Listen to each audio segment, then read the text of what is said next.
Saudara, kerabat dekat dan warga mendatangi kediaman orang tua Brigadir Yosua di Kabupaten Muaro Jambi, untuk memberikan dukungan moral.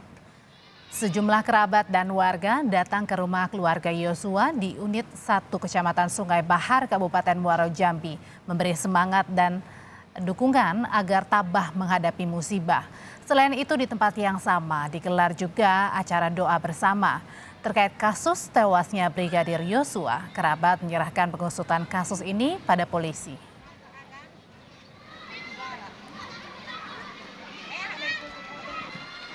Tujuan dan maksud kami ke sini adalah memberikan penghiburan kepada keluarga besar Huta Barat yang ada di Sungai Bahar agar memiliki semangat yang baru di dalam hari-hari ke depannya, dan permasalahan ini kami serahkan kepada aparat kepolisian, pemerintah dan negara menyelesaikan permasalahan ini hingga tuntas, seperti permintaan Bapak Presiden RI, Bapak Joko Widodo.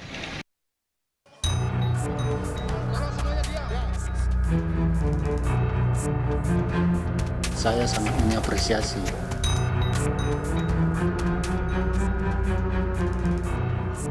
Ayah Brigadir Yosua, Samuel Huta Barat, mengapresiasi langkah tim khusus bentukan Kapolri yang menetapkan tersangka Barada Eliezer dalam kasus kematian anaknya.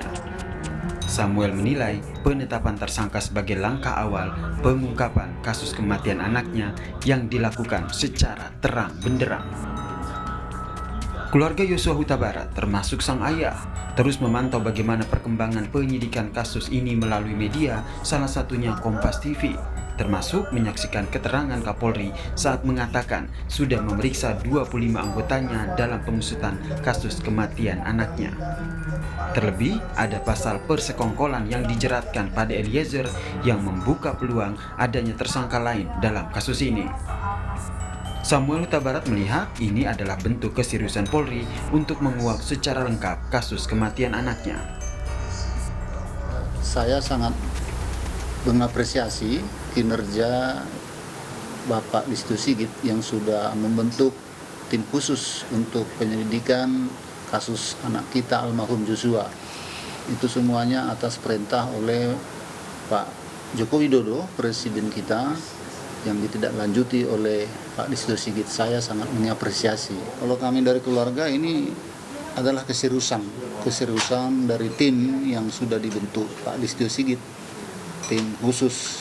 Jadi ke depan mari kita bersabar mengikutinya, proses demi proses atau tahap demi tahap. Ya.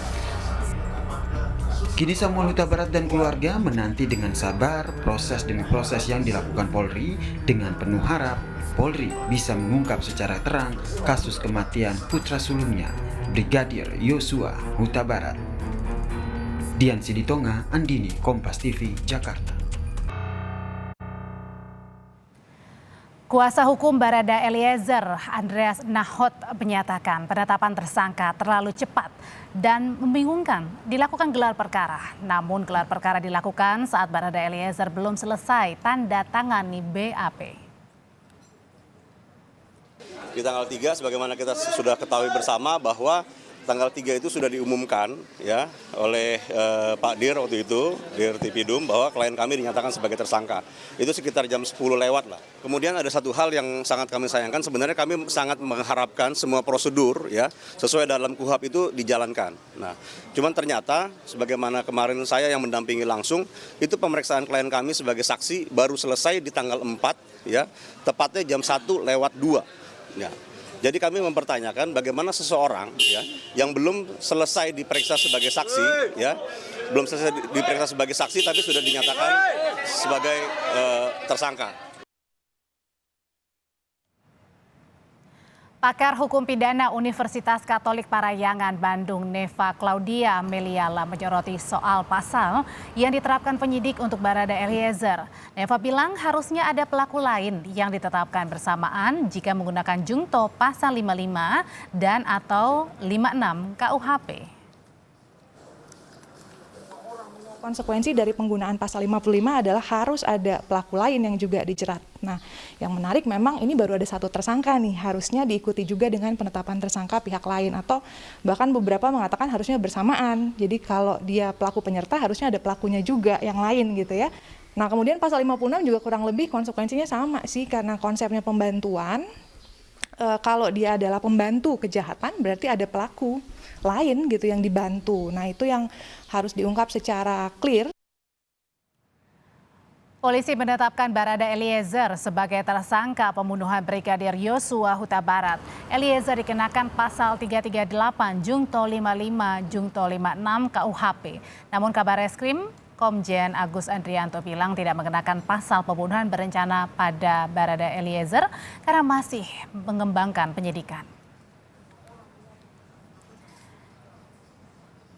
Lebih lengkap soal pemeriksaan 25 polisi untuk mengungkap kasus dugaan pembunuhan Brigadir Yosua, kita tanyakan kepada jurnalis Kompas TV Alfania Rizky di Bareskrim Polri. Alfa, setelah kemarin Verdi Sambo sudah diperiksa, infonya siapa lagi polisi yang diperiksa terkait dengan kasus pembunuhan Brigadir Yosua? Ya, Audrey dan juga saudara, sejauh ini 25 personel polisi yang sudah diperiksa dan sekaligus dimutasi oleh Kapolri ini masih menjadi 25 orang yang baru diperiksa oleh tim sus. Karena mengingat kemarin baru saja usai pemeriksaan terhadap 3 perwira tinggi dari Divpropam Bareskrim Polri yang diperiksa oleh tim sus. Mengingat ini juga sekaligus pengumuman yang dilakukan oleh Kapolri terkait dengan pemutasian yang dilakukan terhadap 25 orang Polri tersebut atau 25 orang personil Polri tersebut. Artinya masih ada pemeriksaan lanjutan yang akan dilakukan oleh tim sus terkait dengan kasus polisi tembak polisi ini. Tetapi untuk 25 personil yang sekaligus dimutasi ini, mereka dimutasi karena terkait dengan adanya dugaan ketidakprofesionalan dalam mengelola tempat kejadian perkara atau TKP terkait dengan kasus polisi tembak polisi ini.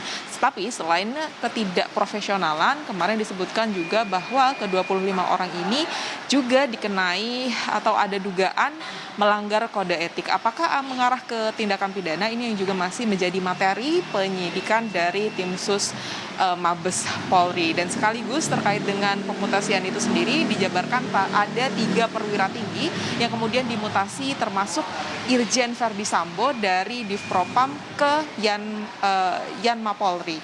Kemudian dari 25 itu disebutkan ada 4 orang yang khusus ditempatkan di tempat khusus selama 30 hari untuk kemudian tidak menghambat proses penyidikan terkait dengan kasus polisi tembak polisi. Dan pernyataan lebih lengkapnya kemarin disampaikan oleh Kabareskrim Komjen Agus Andrianto. Berikut ini. Yang rekan-rekan ketahui bahwa hasil penyidikan yang dilakukan jajaran Bareskrim sudah memeriksa sampai dengan hari ini 43 saksi. 1 orang sudah ditetapkan sebagai tersangka. Rekan-rekan sudah mengetahui bahwa sangkaan pasal yang diterapkan adalah 338 Yunto 55 Yunto 56. Artinya bahwa kenapa tidak diterapkan 340? Karena ini masih rangkaian proses pendalaman dari temuan-temuan selama pemeriksaan oleh tim khusus yang dilakukan, sehingga tadi sudah disampaikan oleh Bapak Kapolri bahwa 25 personel dari Propam, kemudian dari Bareskrim, ada yang dari Polres dan Polda Metro Jaya sudah menjalani proses pemeriksaan oleh tim Irsus.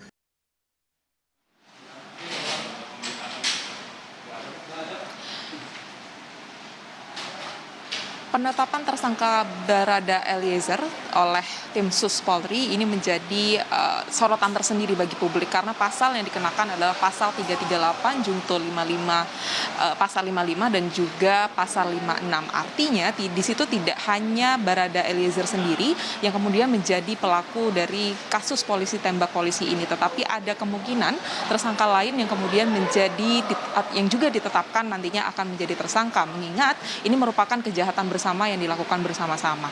Apakah kemudian ada pasal lain yang dikenakan? Yang paling disoroti publik adalah pasal 340 terkait dengan pembunuhan berencana. Tetapi hal ini menjadi materi, lagi-lagi materi penyidikan dari tim sus, karena kembali lagi bahwa bukti-bukti yang dikumpulkan oleh tim sus ini masih harus lebih banyak lagi. Kemarin sudah dilakukan uji balistik, pemeriksaan CCTV yang kemudian sebelumnya dikatakan hilang, saat ini sedang didalami oleh tim sus Polri dan juga keterangan dari saksi-saksi yang saat ini sudah 43 saksi yang sudah diperiksa dan ada kemungkinan saksi-saksi lain yang akan diperiksa oleh tim sus Polri untuk menemui titik terang dari kasus polisi tembak polisi ini. Audrey. Jurnalis Kompas TV Alvania Rizky dari Barreskrim Polri melaporkan.